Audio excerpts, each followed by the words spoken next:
Ayan, hello, good morning, ayan, atin pong, atin pong panoorin ng ating, in-upload sa YouTube, at ito po ay ating isa puso at isa isip upang tayo po ay makarelate at magkaroon tayo ng relasyon sa ating Panginoon, dahil sa panahon po ngayon ay tunay na napakahirap na po ng ating buhay, kaya sa Diyos lang po tayo umasa at kumapit. Ayan, sige po, panoorin po natin. Thank you very much.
Hindi masarap na alak, palalasahan pa eh. Pero pagka marami na nainom, mababawasan na yun, medyo groggy na, medyo lasing na. Kapag marami nang nainom ang mga tao sa kainihahay na mababang uri ng alak, ngunit sa uli ninyo ilalabas ang masarap na alak. Ang nangyaring ito sa Cana Galilea, ang unang himalang ginawa ni Jesus. Sa pamamagitan nito'y inihayag niya ang kanyang kaluwalhatian at naniniwala sa kanya ang mga alagad niya. Amen. Purihin ang Panginoon sa pagkabasa ng kanyang mga salita. Amen. Ito po ay kwento na umattend ng handaan ng kasalan ng ating Panginoon Jesucristo kasama si Maria, maging ang kanyang mga alagad. At habang nasa kalagitnaan ng handaan ay naubusan po ng alak. Sinabi ni Maria sa ating Panginoon Jesucristo, wala na silang alak. Maging si Maria po ay nananampalataya sa Diyos. Nananampalataya sa Panginoong Jesus. Kaya niya sinabi, wala nang alak. Pero sabi ng Panginoon, huwag mo akong pangunahan bilang. At dito po ipinakikita naman ng Panginoon na si Maria ay anak lamang sa laman. at walang kapangyarihan. Na si Maria ay babaeng pinagpala. Kaya sabi niya, huwag mo akong pangunahan, Ginang.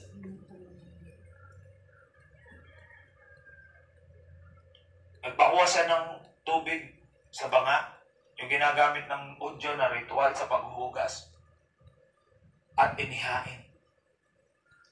Ano po yung sinabi? Ang masarap. Dinalhan niya ang namamahala at tinikman nito ang tubig na naging alak. Sinong tumikim? Yung namamahala. Hindi niya alam saan nanggaling iyon. Subalit alam ng mga sumalok ng tubig. Kaya tinawag niya ang lalaking ikinasal. Amen? Yung namamahala, tinikman niya yung alak. Sabi niya, ang masarap na alak ay inihahain sa umpisa. Amen? At umpisa at saka huli. So habang nagiinom, sa umpisa, yung masarap muna. Habang medyo nalalasig-lasig na, yung hindi na masarap. Yung ordinary na. At yung sa panghuli, yun yung masarap. Ano po yung mensahe na maaari natin kapupulutan? Patungkol dito sa first ever miracle ng ating Panginoon. Water turning into wine.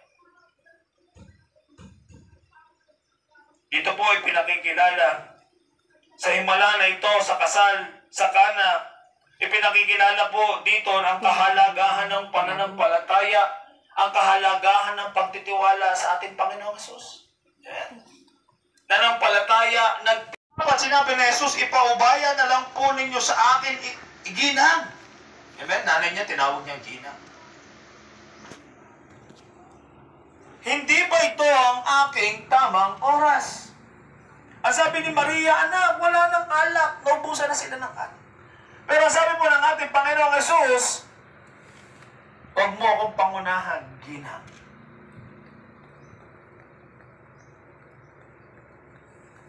Ito ba, pinapakita ng Panginoong Jesus na siya'y walang respeto sa kanyang ina?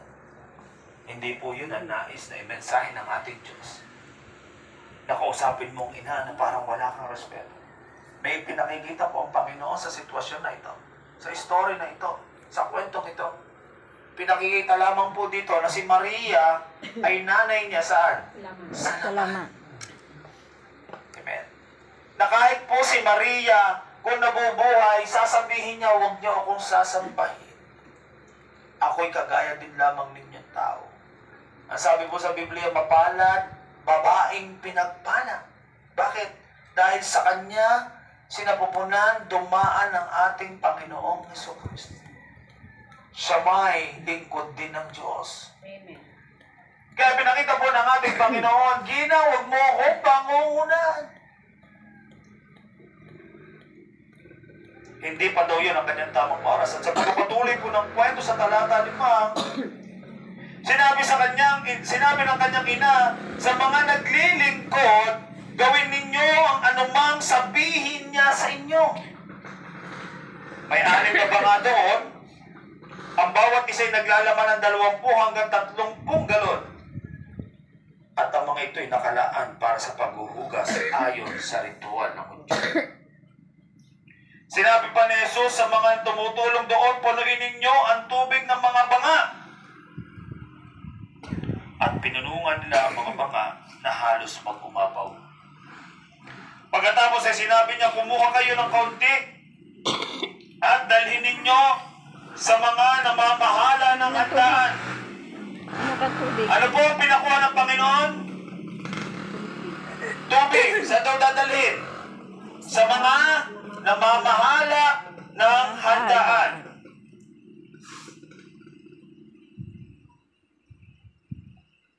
At pinulungan nila ang banga na halos mag-umapaw. Pagkatapos sinabi niya, kumuha kayo ng kaunti at dalhin ninyo sa namamahala ng handaan. Dinalangan nila ang namamahala. Dinalhan nga nila